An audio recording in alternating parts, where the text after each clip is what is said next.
Welcome to the Purple Elephant Show. I am your host, KC Phoenix, and it is the weekend. It's Labor Day weekend, which is a good thing. Um, Definitely for Labor Day, I'm making plans. I have plans.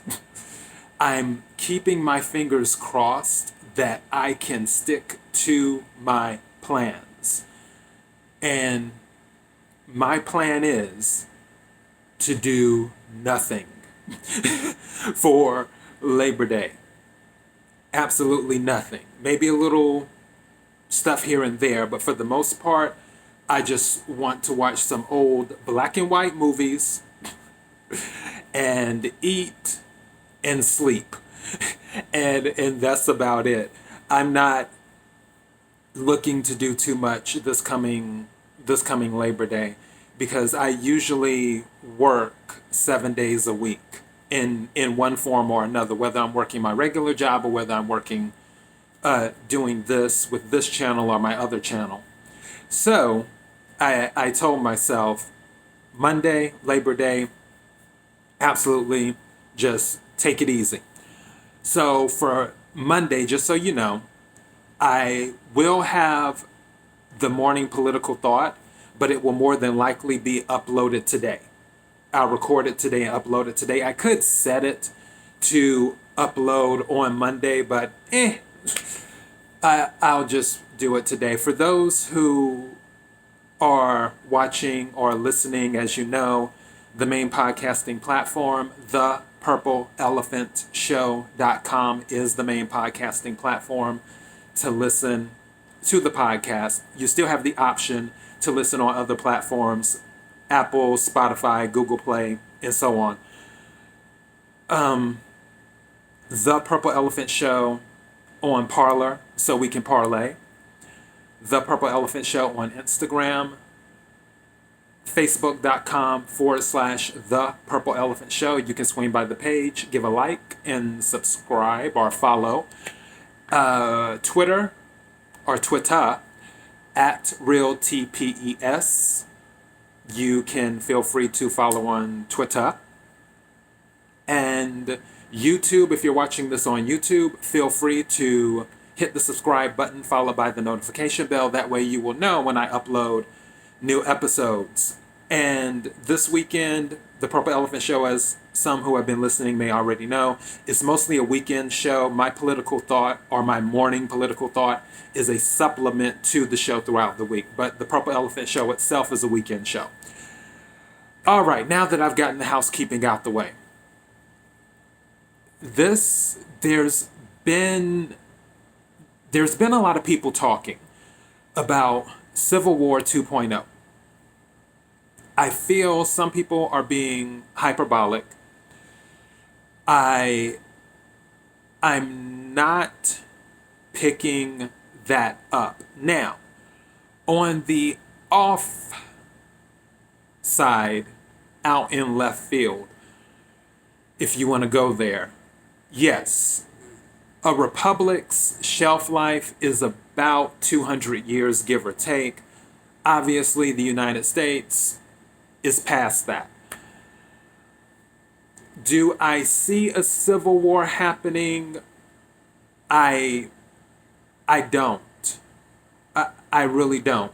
Not on a premonition level, which for those who have watched the show or listened to the show, you know about me talking about premonitions and things. On a premonition level, I got nothing. Where it's like, oh my goodness, everything's going to fall into chaos. The country is going to fall apart. States are going to succeed and do this and do that. And I feel that's where some of this is coming from.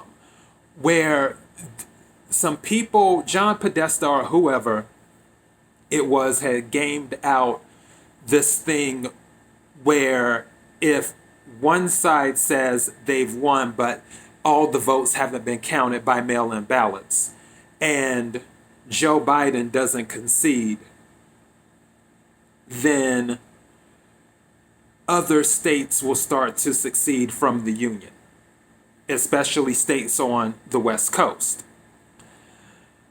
That sounds great in theory, but when it comes to executing something like that, I don't see that happening. And this is the thing about theory. And that's how I feel about our previous administration. He dealt with stuff in theory. That's why a lot of his policies didn't work, because he wasn't used to executing things, versus the current administration, where we have someone who's used to doing things. I remember there's this guy, if you've never heard of him, he's a businessman and a motivational speaker. And if foul language offends you, then you do not look him up, because he has a mouth like a sailor, which I don't know where that came from. I'll have to do a search on that one day. Where did that thing come from that sailors are the ones who do the cussing? Because usually it's the Marines. No offense to any Marines that might be listening, but from what I've seen and experienced, it's usually the Marines that do all the cussing. But anyways, he has a mouth like a sailor. His name is Dan Pena, Pena, Dan Pena. And he deals with business deals in grooming people and motivational speaking. And he said, do I want a person who has studied 700 deals, or do I want a person who has done 700 deals? And he's like, I want the person who's done 700 deals, who has the experience. And this is how I feel about theory when it comes to things like this. In theory, it sounds amazing that, oh, well, California is going to succeed if Joe Biden hasn't conceded, and President Trump is saying that he won, and then this Washington State, and then Oregon, and so on and so forth. All right. First of all, let's make something clear. In order to be a country, or should I say, a country that can provide for its people without creating internal chaos within the country, you have to be able to have resources. You have to be able to support everything internally. California, even though it's the fifth or sixth largest economy in the world, if it were to be its own country, California still cannot support itself. And that's the case with a lot of these other blue states. That's one reason why the stimulus has been held up, because Nancy Pelosi is in the process of attempting to secure money in the stimulus to bail out the blue states. That's one of the reasons why the stimulus has been held up, because she wants more money to go to the blue states that have mismanaged their funds. And the mismanagement happened before all of the other stuff happened. It's just that all of the other stuff that has happened has brought the mismanagement front and center. And President Trump and his administration and a lot of the Republicans are like, okay, we understand that we're in the middle of all of this craziness, but there was mismanagement before all of this craziness happened, and that's why these states are in that position that they're in. So that's what's going on. So for a state that is waiting on a bailout, pretty much, to say, oh, well, we don't agree with the election, we plan to secede from the federal government that they want money from, make it make sense. It doesn't make sense. Now, California, they could say, oh, if you want to game it out, California could possibly say, yeah, we're going to succeed. And now that we're succeeding and we're our own country, because a lot of the food supply comes from California, we just won't give you the food unless you give us X amount of dollars or do some form of extortion or whatever. And even then, seriously doubt that would happen. A lot of the blue states don't have the resources to succeed because of mismanagement. That's one thing. The other thing people are talking about is the siege on the White House. That is the peaceful, and I'll underline the word peaceful, protest that is supposed to happen, I think, towards the end of September or sometime in October. Not fully sure. But they're organizing that where a bunch of people are going to get together, sort of like, excuse me, sort of like with the Wall Street situation, where a bunch of people get together and sit outside, do sit-ins and all this stuff. And some are speculating that, well, if the election doesn't go the right way, then all of those people in this peaceful sit-in or organizing, protesting, whatever you want to categorize it as, these people will then become a little bit more combative and attempt to do things to the White House to remove the president. Again, it's great in theory, but when it comes to executing, it's not as simple as some may think. Now, I'm old enough to remember 9/11. For those who may not remember 9/11, when that happened, the president wasn't at the White House. He wasn't there. He was on Air Force One. When they were trying to figure out what was going on, to see if there was about to be, because the Pentagon had been attacked, the flight had crashed in Pennsylvania, and of course, New York had been attacked. So there had been 3 attacks, and the intelligence communities and everybody else, the United States government was attempting to figure out what was happening. In the midst of all of that, Air Force One was wheels up to make sure that the White House, if the White House was attacked, the president would be okay.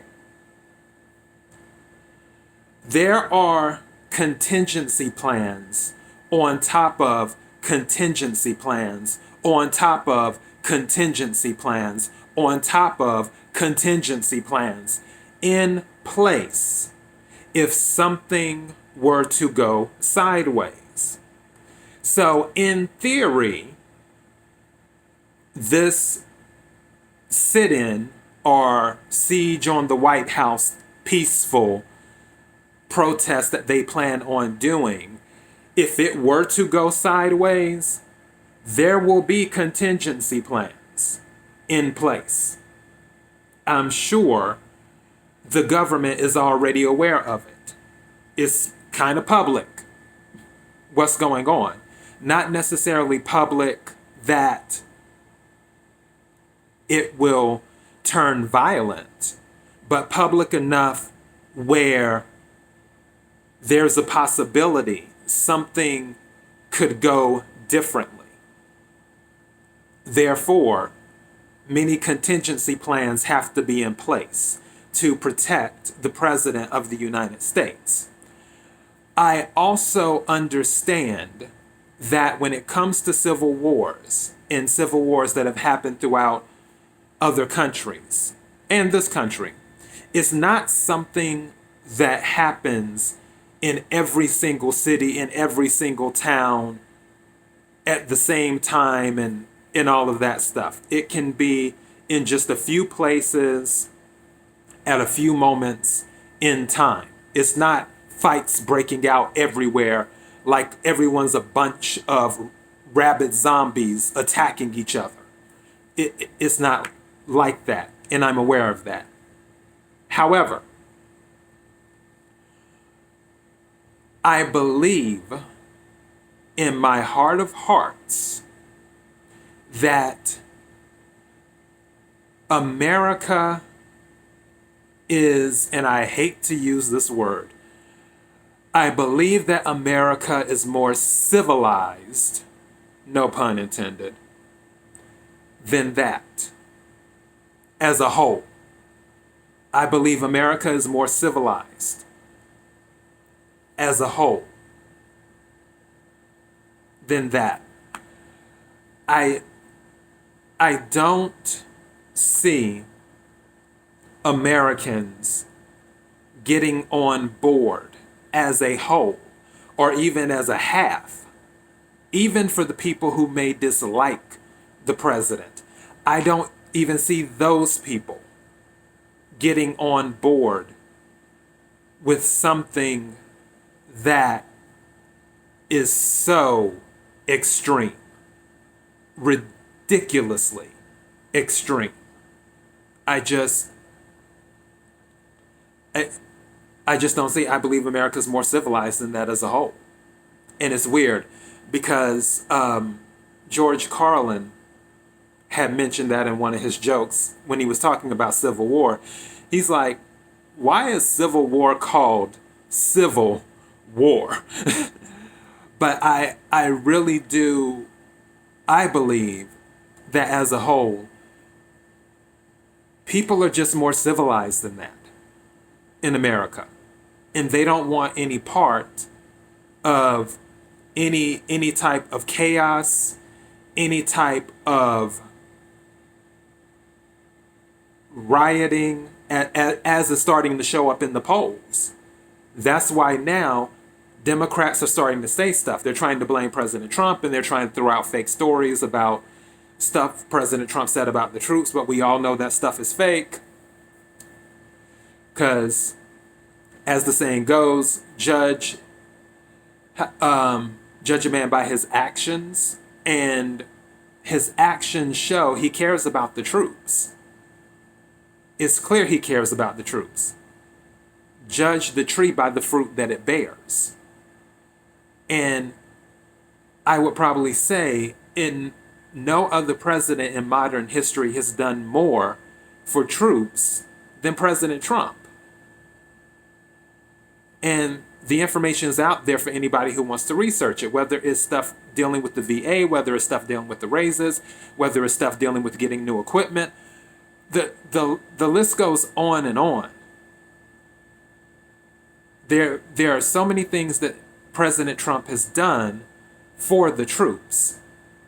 If he didn't respect the troops, if he didn't respect the dead, if he considered them losers or suckers, he wouldn't go out when dead troops arrive back in the United States.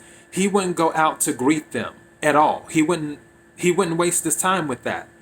There's been countless times where President Trump has went out to accept the remains of dead soldiers. On top of that, when he was working with North Korea to make some type of deal, one of the things he was asking for, hey, can we get some of the remains of the soldiers that died in the war?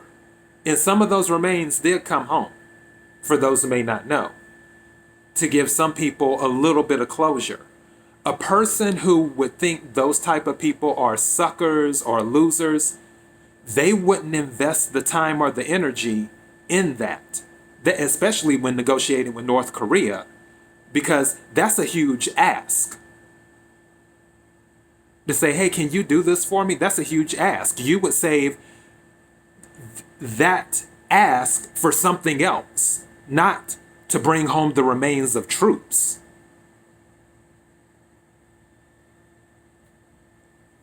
But I really believe people, they just don't, I don't think America as a whole will get on board with this. I just don't. With Civil War. I don't. I'm not saying that it can't happen. It absolutely can. Anything is possible. I just believe America as a whole, as a country, it's just more civilized than that. The only thing that I think is a threat to America off the top of my head is not racism, even though there are nefarious forces behind the scenes trying to stoke those fires of racism and making it seem like that's the threat to everyone when it isn't. And that's the other thing. America, I believe America as a whole knows America is not a racist country. It just isn't. America has evolved, and it will continue to evolve. That's why it's called evolution. I believe that the biggest threat, the largest threat, and I mentioned it before, to America is classism. I really believe that. I believe if anything could create a civil war, if anything could tear down this country, it would be classism. And I've talked about classism before. And it still shocks me how people are not seeing what's there, especially after everything that has recently happened. That is a big deal to me. This essential, non-essential thing, that's a big deal.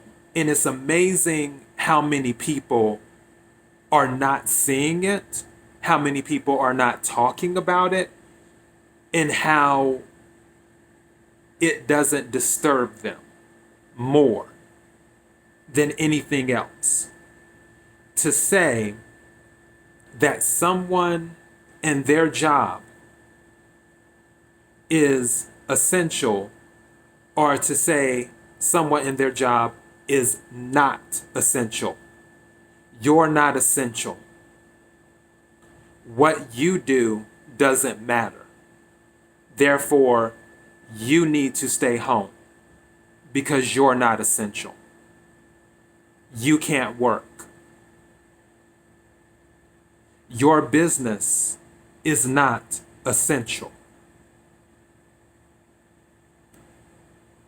That is a form of classism. It isn't always about rich versus poor. And if you listen to my episode, I talk about classism before on that episode. But that is what I feel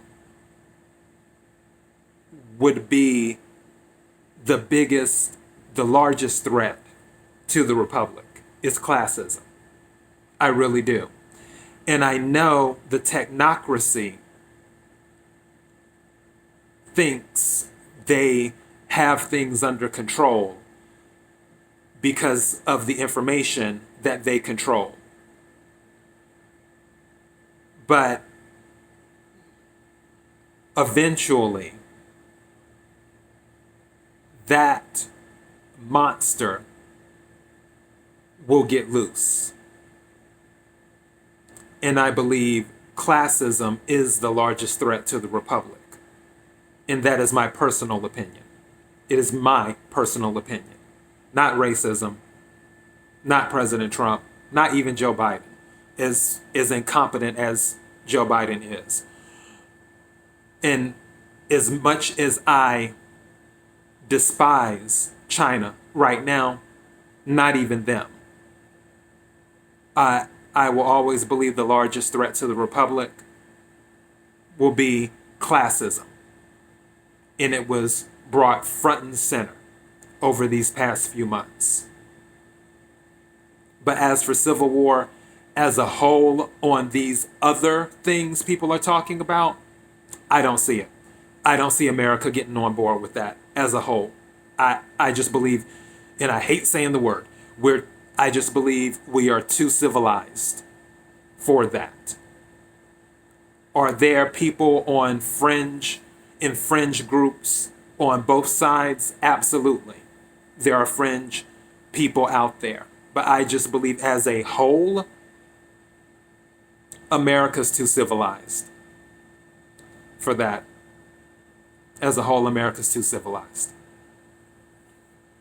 So that's all I have about Civil War 2.0. Thank you to those who are listening. Thank you to those who have been supporting and watching and subscribing and sharing. ThePurpleElephantShow.com is the main podcasting platform. The Purple Elephant Show on Parler, so we can parlay. The Purple Elephant Show on Instagram. And Facebook.com/The Purple Elephant Show. If you're watching this on YouTube, feel free to hit the subscribe button followed by the notification bell. That way you know when I upload new videos. And then on Daily Motion, if you hit the subscribe button, you will also know when I upload new videos. On Twitter, @RealTPES. Had to get that out. Thank you again for your support. It means more than you know, and I sincerely mean that. Be blessed.